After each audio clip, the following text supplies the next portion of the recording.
Le micro et la plume, le balado, une présentation de l'Acadie Nouvelle et C'est quand héros.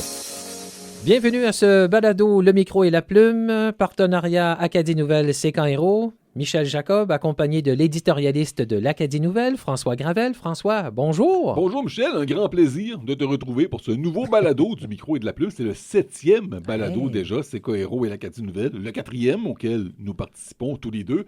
Et les nouvelles sont bonnes, Michel. Les gens aiment beaucoup le balado et je ne dis pas ça de façon générale en parlant à travers mon chapeau. On m'a confirmé à l'Acadie Nouvelle que le dernier balado que nous avons fait ensemble, toi et moi, Michel, qui porte sur la relation compliqué entre Justin Trudeau et l'Acadie, et celui qui a obtenu le plus grand nombre d'écoutes, et de loin. Alors, ceux et celles qui nous font l'honneur et le privilège de nous écouter reviennent, et surtout, reviennent en plus grand nombre. Alors, merci beaucoup à tous d'être à l'écoute. Nous espérons que vous allez apprécier autant le balado d'aujourd'hui. Et je tiens à dire que l'intelligence artificielle n'y est pour rien dans ce balado. Nous sommes tous réels. Et oui, tout à fait. On jugeait important, vu la situation des derniers jours, d'y aller de cette manière. Alors, aujourd'hui, d'ailleurs, nous allons parler non pas d'intelligence artificielle, mais d'une véritable politicienne en chair et en os, celle qui a marqué l'histoire du Nouveau-Brunswick en devenant la première femme première ministre de notre province, celle qui a transformé le discours politique, et je parle bien sûr de Susan Holt. Et plus précisément, nous allons faire ensemble un petit bilan des moments marquants, parfois mémorables, parfois pas mal moins, les bons coups et les mauvais coups des 100 jours de Susan Holt. Et pourquoi les 100 jours, Michel? C'est une tradition. Ça remonte aux années 30 avec l'arrivée au pouvoir du président Franklin Roosevelt. C'était la Grande Dépression et M. Roosevelt s'était donné ce délai pour venir en aide à la population. Il avait fait adopter 76 projets de loi en 100 jours, y compris le fameux New Deal. Et petit divulgateur, Michel, les 100 jours de Susan Holt n'entreront pas dans l'histoire de la même façon, évidemment, mais il s'est quand même passé pas mal de choses, y compris après ce fameux 100e jour de pouvoir. Et on va en parler ça aussi, même si ça déborde, parce que ici, au balado du micro et de la plume, on ne se laisse pas menotter par des questions de date de Michel, mais étant donné que dire les 118 jours de Susan Holt, ça punch pas beaucoup, je trouve. Là. On va continuer de parler des 100 jours avec en bonus les jours qui ont suivi. Quelques petites journées, une valeur ajoutée. Donc, ça fait déjà un peu plus de 100 jours que Mme Holt est au pouvoir, François. Qu'est-ce qui t'a marqué depuis son élection? La toute première chose que je retiens à propos des débuts de Susan Holt à la tête de la province, ce sont ses qualités de communicatrice. C'est le jour et la nuit entre son gouvernement et celui de son prédécesseur, Blaine Higgs. Pas plus tard qu'hier, je voyais une vidéo partagée sur les médias sociaux où Mme Holt montrait où est son bureau de circonscription. Hein, au lieu d'un communiqué, d'une invitation, une vidéo où elle marche dans la rue, où elle montre où est le bureau, où est la porte d'entrée, tout ça. Quand je parle de communication, je fais vraiment pas référence là, au fait d'accorder des interviews, là, par exemple. Je confirme que c'est toujours aussi difficile pour nous, les journalistes, d'obtenir des réponses à nos questions. Pour parler à un porte-parole, ça prend autant de temps à être traité que sous Blaine Higgs, sinon plus. Là, aucune amélioration. Mais par contre, ce nouveau gouvernement-là a compris des nouvelles façons de joindre la population. Il comprend la force des symboles aussi, la force de l'image pour faire passer un message. Et ça, Michel, si tu te souviens bien, on en a été témoin dès le début du mandat, quand Susan Holt a présenté son cabinet. L'assermentation des ministres a eu lieu le samedi. C'était voulu pour assurer qu'un maximum de gens puissent être présents. Normalement, Michel, c'est le suspense. Tu le sais, les journalistes font le pied de grue pour découvrir quels députés seront présents, quels ministères leur seront accordés. Pas cette fois, la liste complète a été envoyée le vendredi. Mme Holt a fait ensuite une conférence de presse à l'extérieur avec derrière elle tous ces nouveaux ministres, une image très forte du point de vue marketing, une cassure avec le gouvernement précédent qui, lui, souviens-toi, a eu quelques conflits, quelques disputes, quelques froids avec certains de ses ministres. Et parmi tous les nouveaux ministres, il y a eu René Legacy, super ministre de l'Énergie, super ministre des Finances, mais aussi on l'a nommé vice-premier ministre, un titre honorifique, mais quand je parle de connaître la force des symboles, Mme Holt savait qu'en le nommant aussi vice-premier ministre, elle envoyait un message encore plus fort sur le fait qu'il est son homme de confiance. Parlant de confiance, c'est ça. Et ça, c'est important de communiquer inclusivement et de tisser un lien de confiance avec la population. D'où peut-être un peu cette tactique ou cette façon. C'est peut-être même pas une tactique, François. C'est peut-être seulement la façon de faire, Susan Holt. Oui, je pense que oui. La force, l'image, les symboles, montrer, envoyer le message à la population qu'elle tient ses promesses et qu'elle est là les intérêts au bon endroit. On en a vu un bon exemple quand que Susan Holt a réglé un problème qui date depuis des décennies. Un problème qui a existé sous les premiers ministres Frank McKenna, Raymond Frenette, Camille Thériault, Bernard Lord, Sean Graham, David Alward, Brian Gallant et Blaine Higgs. Ça fait 8 premiers ministres, ça, et Susan Holt était la première à agir sur ce dossier-là. Moins d'une semaine après son assermentation, elle a annoncé que les avortements pratiqués hors du système hospitalier seront remboursés par l'assurance maladie. Ça a été qualifié de décision historique par certains. Moi-même, Michel, j'ai souvent écrit en éditorial dans l'Acadie Nouvelle et sur d'autres plateformes aussi que cette restriction-là au droit à l'avortement, c'est une mesure sexiste. Il y a plein de procédures médicales qui peuvent être effectuées dans des cliniques qui sont remboursées par l'assurance maladie. Mais il y avait une interdiction spéciale de rembourser la procédure pour les femmes qui souhaitaient interrompre leur grossesse dans une clinique plutôt qu'à l'hôpital. Et ça, c'est maintenant chose du passé. Et encore une fois, quand on parle de la force de l'image, la force des symboles, Susan Holt n'a pas fait cette annonce toute seule. Elle était accompagnée de l'ensemble de son caucus et de ses ministres pour faire une démonstration d'unité sur un enjeu qui divise et pour rendre le moment encore plus marquant, je dirais même encore plus solennel. Donc, elle est très forte sur cet angle-là, Mme Holt. Après une semaine, on s'est retourné quand même assez rapidement, mais il n'y a pas que dans le dossier de l'avortement. Il y a eu plusieurs promesses faites dans la campagne, François, et il y a une chose qu'on peut remarquer depuis le début, c'est cette volonté d'agir rapidement. Question de respecter aussi et d'envoyer un message clair à la population. On respecte le plus possible, je dis bien le plus possible, nos engagements lors de la campagne. Oui, comme je viens de l'expliquer, Mme Holt a agi rapidement sur différents enjeux. C'est un témoin qui était un gouvernement qui était hyper actif dans les premières semaines de son mandat. Là. Il ne pourra évidemment pas tenir ce même rythme-là pendant 4 ans, mais on a senti dès le début du mandat que le gouvernement voulait insuffler un sentiment d'urgence, montrer une cassure avec le gouvernement Higgs. Le Parti libéral a fait beaucoup de promesses.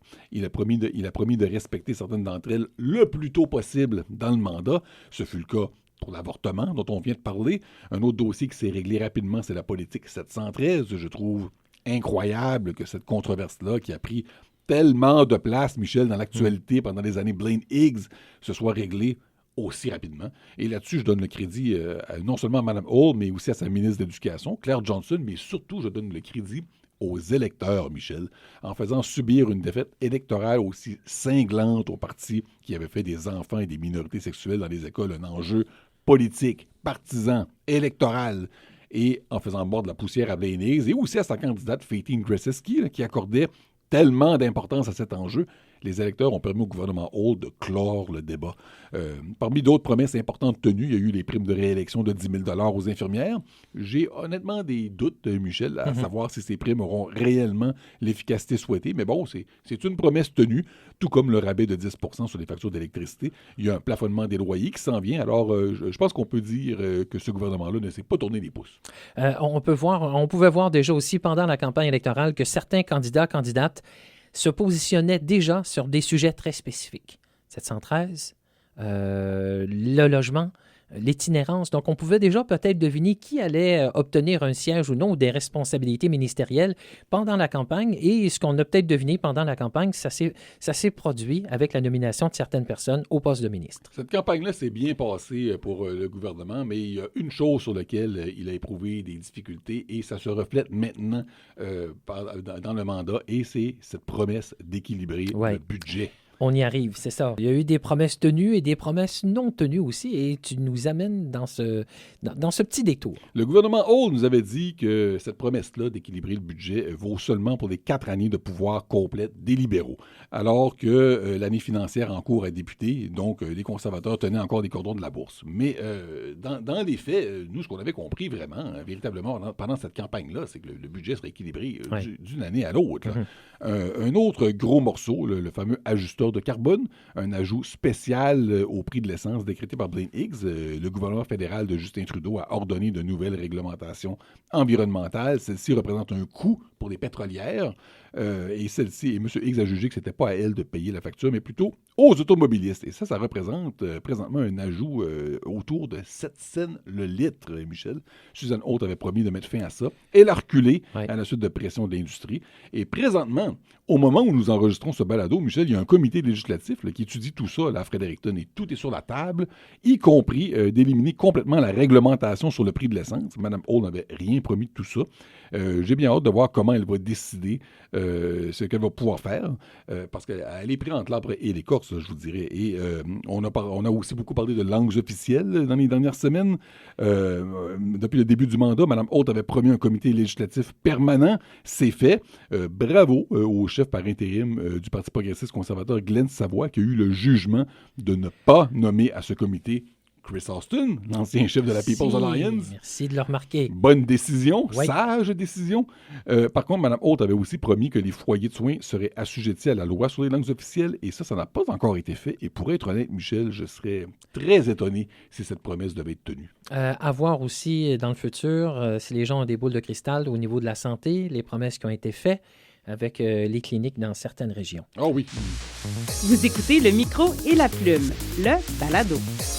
François, tu voulais aussi effectuer un petit détour. On en a parlé tout à l'heure pour revenir à la campagne électorale, la dernière ici dans la province.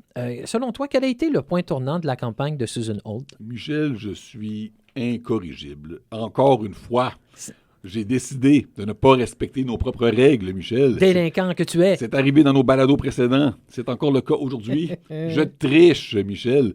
Je vous avais promis de parler des 100 jours de Susan Holt. J'ai poussé le bouchon en étirant ça aux 118 premiers jours, mais là, j'étire l'élastique encore plus. On revient sur la campagne électorale et elle a été déclenchée le 19 septembre. Donc, si je calcule bien, ça veut dire que nous sommes en train d'analyser maintenant les 152 jours de Susan Holt. Mais je pense que nos auditeurs sauront de le pardonner parce que on peut difficilement parler de Mme Holt sans faire un détour pendant la campagne électorale. Mme Holt n'a pas été une grande chef de l'opposition, mais au début de la campagne, je vous dirais que beaucoup de Néo-Brunswickois ne la connaissaient pas.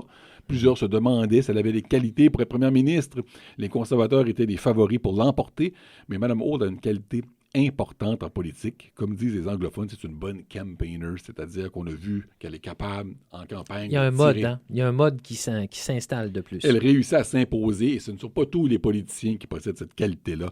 Et on a vu comment elle a remporté la course à la direction de son parti, comment elle a tiré son épingle du jeu pour se faire élire dans la péninsule acadienne. Il faut dire, par contre, que pendant la campagne électorale, elle a été grandement aidée par Blaine Higgs, qui a livré à mes yeux une des pires campagnes électorales dont j'ai été témoin. Les deux extrêmes se sont rencontrés. Peut-être insatisfaction du côté du gouvernement de Blaine Higgs, et ça dans plusieurs secteurs du Nouveau-Brunswick et dans toutes les communautés francophones, anglophones, Premières Nations. Ça a dû aider aussi la campagne de Susan Holt. Certainement. Et tout ça a culminé, et tu me demandais, Michel, quel a été le point tournant pour Mme Holt pendant cette campagne-là. Sans aucun doute, à mes yeux, le débat des chefs. J'ai eu le privilège, moi, de le co-animer, celui en français avec Karine Godin, et Mme Holt est vraiment ressortie du lot. Je pense que plusieurs électeurs ont découvert, en fait, Mme Holt ce jour-là, ce soir-là. Beaucoup de gens ne la connaissaient que par des articles de journaux, des clips de 10 secondes dans les bulletins de nouvelles. Des gens qui n'étaient pas convaincus se sont dit pour la première fois qu'ils pouvaient peut-être finalement l'imaginer comme première ministre, d'autant plus que David Coon, du Parti vert, et M. Higgs n'ont pas particulièrement brillé ce jour-là. Ils ont été moins bons, moins énergiques, je dirais. Et pour revenir à Susan Holt, j'ai pu constater moi-même en personne l'énergie qu'elle dégage pendant le débat des chefs. J'étais assis à quelques mètres des trois chefs, mais aussi à l'Acadie Nouvelle, Michel, nous avons reçu Susan Holt dans le cadre d'une rencontre éditoriale à nos bureaux de Caraquette. Ma fille de 11 ans, qui sortait de son cours de gymnastique, pas loin des bureaux du journal, était très fière d'avoir vu ce jour-là Mme Holt dans le stationnement alors qu'elle se rendait à nos bureaux. Et Mme Holt n'a pas fait que bonne impression à ma fille. À ce moment-là, elle a fait bonne impression aussi à l'équipe éditoriale du journal par sa connaissance des dossiers, sa capacité à vendre son programme électoral. Elle était très transparente, parlait ouvertement de sa stratégie électorale dans les prochaines semaines, d'engagement qu'elle n'avait même pas encore annoncé.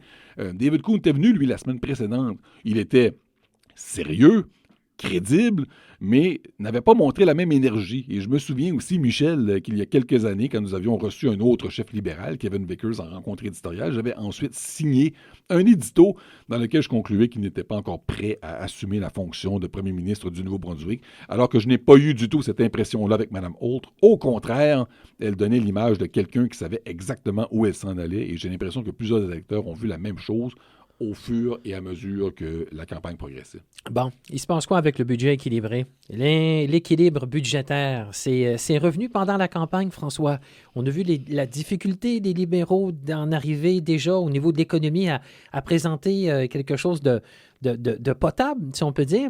Est-ce que tu crois que c'est quelque chose qui va faire en sorte que le gouvernement va peut-être tourner en rond dans le prochain mois, les prochains mois, la prochaine année? C'est problématique. Ouais. La lune de miel se poursuit aujourd'hui. Là. Ça va. Entre Ça Susan Holt et les électeurs, ouais. ça se passe bien. Mais il y a un gros nuage sombre au-dessus de la tête du gouvernement et tu viens de l'expliquer, Michel, l'état des finances publiques. Je vais te lire, Michel, ce paragraphe tiré du programme électoral du Parti libéral. J'écoute. Une phrase, en fait. Un gouvernement Holt s'engage à équilibrer le budget lors de chaque année de notre mandat. Ça peut pas être plus clair que ça. Ah, c'est clair. Ça peut pas être plus clair que ça. Mais j'ai des doutes. Je ne crois pas que ce gouvernement-là va y arriver de sitôt. La question des finances publiques, ça a été le talon d'Achille des libéraux avant même de prendre le pouvoir. Il y a eu cette façon un peu bizarre de calculer les revenus de la TVH 2 fois dans les revenus dans la plateforme du parti. Ouais. Dépendamment à qui vous parlez, c'est soit une erreur grossière de calcul, soit une façon, créative d'effectuer le calcul. Les libéraux disaient pouvoir payer toutes leurs promesses en se basant sur le plan financier des conservateurs, qui lui-même était plutôt douteux, je vous dirais. Les libéraux disaient que si les conservateurs peuvent promettre de réduire la TVH de 2 points et se priver de centaines de millions de dollars en revenus, tout en maintenant l'équilibre budgétaire, ben, c'est qu'il y a de l'argent pour payer ces promesses-là. Alors, petit divulgateur ici, Michel, ce n'est pas le cas. Il n'y a pas de l'argent pour payer toutes les promesses en question. Donc, si on résume, le budget 2024-2025 du conservateur Ernie Steve, l'ancien ministre des Finances conservateur, déposé il y a 1 an, pas il y a 10 ans, l'année dernière, surplus de 41 millions de dollars. Mise à jour économique des conservateurs, on est rendu à un déficit de 28 millions de dollars. Qu'est-ce qui s'est passé? À son arrivée aux finances, le libéral René Legacy, nouveau ministre des Finances, nous annonce maintenant un déficit de 92 millions de dollars. Et le déficit prévu est maintenant rendu à 399 millions de dollars. Et je vais te faire une petite prédiction, Michel. Le chiffre final va être encore plus élevé. Mes antennes à Fredericton me disent qu'il pourrait être en fait très important, possiblement beaucoup plus que les 400 millions déjà annoncés. Ça pourrait faire très mal. Le plus gros de l'histoire de la province. On se dirige vers ça? Je ne suis pas prêt à faire cette prédiction-là, mais il semble qu'on se dirige possiblement vers ça. Oui. Okay. Sinon le plus gros, parmi les plus gros déjà annoncés. La question qu'on se pose maintenant, évidemment, c'est quoi faire? Il y aura des choix, là. Il y aura des choix à faire. Que va faire Mme Holt pour se sortir de ce guêpier-là? Ma réponse sera la suivante. Toute promesse électorale n'est pas bonne à tenir. Susan Holt me donne l'impression, pour le moment, de vouloir plaire à tout le monde, de ne pas vouloir décevoir personne, surtout de vouloir tenir tous ses engagements.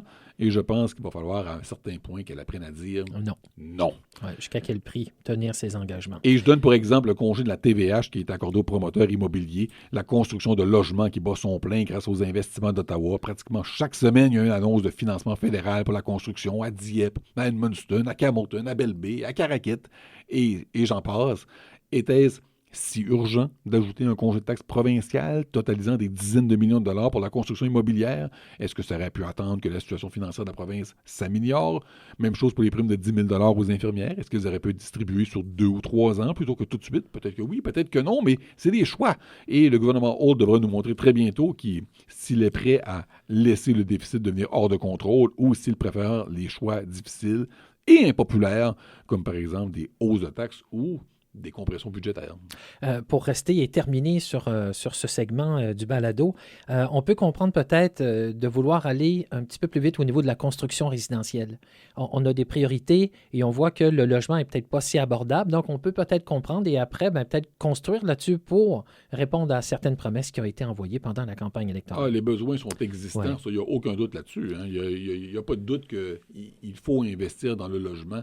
Les besoins sont grands, sont gigantesques, mais les besoins sont partout. Et Susan Holt doit faire des choix. Et pour l'instant, le choix qui est fait, c'est celui d'investir, oui, et aussi d'obtenir un déficit budgétaire très important. Donc, apprendre à dire non, peut-être, une formation en 2 volets.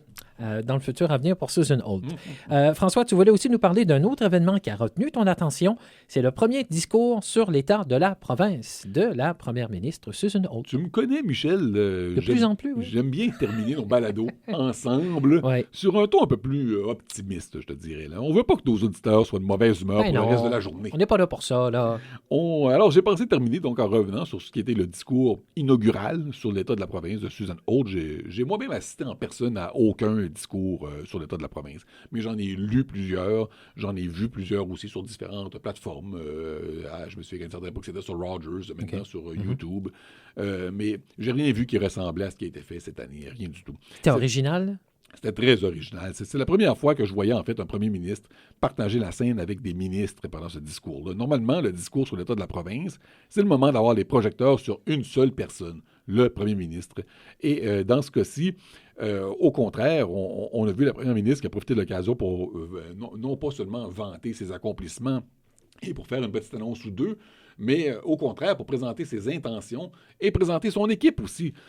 Souviens-toi, en 2023, Michel, Blaine Higgs avait poussé à l'extrême en s'offrant une soirée hommage à lui-même. Et c'est cette année-là qu'il avait refusé de dire ses intentions, à savoir s'il serait candidat aux prochaines élections. Il s'était plutôt moqué de tout le monde en dansant au rythme de la chanson « Should I stay or should I go ?» Et ça a été tout le contraire avec Susan Holt qui a partagé la scène avec 5 ministres qui ont présenté leurs objectifs, chacun leur tour, d'une façon très décontractée. Certains étaient meilleurs que d'autres. Honnêtement, le ministre de la Santé, Dr. John Dornan, n'avait pas l'air d'être super à l'aise sur scène, alors qu'au contraire, la ministre de l'Éducation, Claire Johnson, a été l'une des vedettes de la soirée. Elle était bonne, elle était drôle, elle présentait ses objectifs d'une façon qui n'a rien à voir avec une conférence de presse. C'était très différent des discours habituels. Et ça envoie un message aussi qu'on peut peut-être faire la même formule dans d'autres secteurs, pas seulement en politique. Ce que moi, ça m'a envoyé comme message, on partage les responsabilités et le leadership. Voici notre équipe. Et c'est ça qu'on veut aussi. Très différent, par exemple, du réseau de santé Vitalité qui, dans le dossier du retour de l'obstétrique à Hamilton, a proposé un plan étalé sur plusieurs années et qui n'a, selon moi, aucune chance d'être réussi. Alors que dans ce cas-ci, le gouvernement Holt a plutôt choisi des objectifs ciblés et qui seront présentés aussi chaque année pour savoir où on en est rendu. Alors, j'ai trouvé ça très intéressant. Chaque ministre est arrivé sur scène avec quelques statistiques à améliorer, des objectifs à atteindre, le nombre de sans-abri au Nouveau-Brunswick et ce qu'il devra être dans 4 ans, les résultats des élèves dans telle ou telle matière et les progrès qui devront être effectués, le nombre de Néo-Brunswickois avec un médecin de famille qui devra passer de tel pourcentage à tel autre pourcentage. Ce sont des statistiques facilement comparables d'une année à l'autre.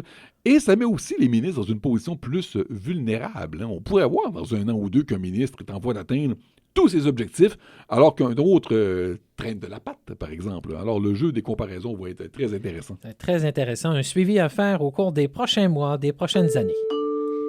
La question à l'éditorialiste. C'est le moment, Michel, où j'enfonce mon chapeau d'éditorialiste et je me prononce sur un sujet brûlant d'actualité. La dernière fois, tu m'avais pris directement à la jugulaire en me demandant mon opinion sur le nom de l'Université de Moncton, dossier brûlant d'actualité, s'il en est un. Alors aujourd'hui, autre sujet. Vas-y, Michel, on t'écoute. L'Acadie est suspendue à tes lèvres. Ce n'est pas virtuel, ce n'est pas irréel. Mark Carney est le grand favori, François, pour succéder à Trudeau et remporter la course au leadership. Peut-il mener le Parti libéral à la victoire sur le Parti conservateur d'un seul homme, Pierre Poilievre? Je vais être honnête avec toi et tous nos auditeurs, Michel, je n'en suis pas encore convaincu. OK. Y compris après avoir écouté les débats des candidats. Oui, après les 2 débats. Je vous dirais même, surtout après avoir écouté les 2 débats. C'est quand même étonnant parce que M. Carney n'a rien dit, rien fait qui me laisse croire qu'il peut gagner une campagne électorale. Et je ne comprends pas parce qu'au sein du Parti libéral, M. Carney jouit d'une grande aura. Le député d'Acadie Bathurst, Serge Cormier, a donné son appui à M. Carney après avoir eu l'occasion de parler avec lui. Il a dit être impressionné par sa connaissance des enjeux locaux comme les pêches, le tourisme, le travail saisonnier. Le député de la région de Saint-Jean, Wayne Long, il ne voulait même plus être candidat, Michel. Il a changé d'idée après avoir discuté avec M. Carney. Il dit que M. Carney n'a pas répété les lignes du parti apprises par cœur, qu'il était au contraire authentique. Et pendant cette conversation, il s'est senti inclus, engagé, motivé. Je cite M. Long ici, que M. Carney écoutait ce qu'il avait à dire. Je sais qu'à l'époque où il était gouverneur de la Banque du Canada, l'opinion de Mark Carney était très respectée du premier ministre Stephen Harper, de son ministre des Finances, Jim Flaherty. Mais le problème, c'est que je vois rien de tout ça. Michel, rien du tout. C'est le politicien que tu vois pas? Le politicien, la personne, je ne sais pas, mais dans ses sorties publiques, on ne sent pas que M. Carney est l'homme de solution qu'il prétend être et que tout le monde voit à l'interne, mais que nous, on ne voit pas en public. Pendant les débats des candidats, il a dit des généralités. Il a annoncé qu'il va éliminer le déficit budgétaire en 3 ans, mais sans nous dire véritablement comment, sauf en parlant de productivité. Cela dit, Susan Holt aussi avait un problème d'image et elle a réussi à se démarquer pendant la campagne électorale. Alors, on verra bien assez vite si M. Carney réussit à faire de même, à supposer bien sûr qu'il gagne la course à la direction du Parti libéral du Canada. Et s'il a vraiment une solution magique pour éliminer le déficit en 3 ans, il pourra peut-être partager la recette à Susan Holt. Il n'y a rien comme partager. Cependant, pendant le débat, c'est bien de maîtriser, de parler le bilinguisme, mais quand on en arrive à des sujets très spécifiques, on peut des fois se jouer des tours avec une seconde langue. Le débat en français, on a vu en ce qui a trait au Hamas, on n'a pas utilisé les bons termes aussi et la maîtrise du français n'y était pas. Est-ce que tu crois que ça peut être dommageable pour M. Carney? C'est un lapsus. Okay. Et ça peut arriver à n'importe qui, surtout dans le feu du direct. Ouais. Pendant la dernière campagne électorale en Nouvelle-Écosse, j'ai parlé, Michel, dans une interview à la radio, du premier ministre Tim Houston comme étant le premier ministre Tim Horton. Alors, pas mon moment le plus glorieux, mais bon, ce sont des choses qui arrivent. En terminant, je voudrais savoir, moi je fais un parallèle. Est-ce qu'on peut faire un parallèle avec l'arrivée de Michael Ignatieff et de M. Carney? En discutant, en jasant avec toi, en faisant ce balado, il y a ça qui m'a popé entre les deux hémisphères. Est-ce qu'on peut faire un parallèle? Parce qu'il semble que les deux ont une feuille de route remarquable, mais quand arrive le temps de s'exprimer et de jouer à la politique, c'est pas si évident que ça. C'est le piège, Michel. Mark Carney, présentement, est très haut dans les intentions de vote.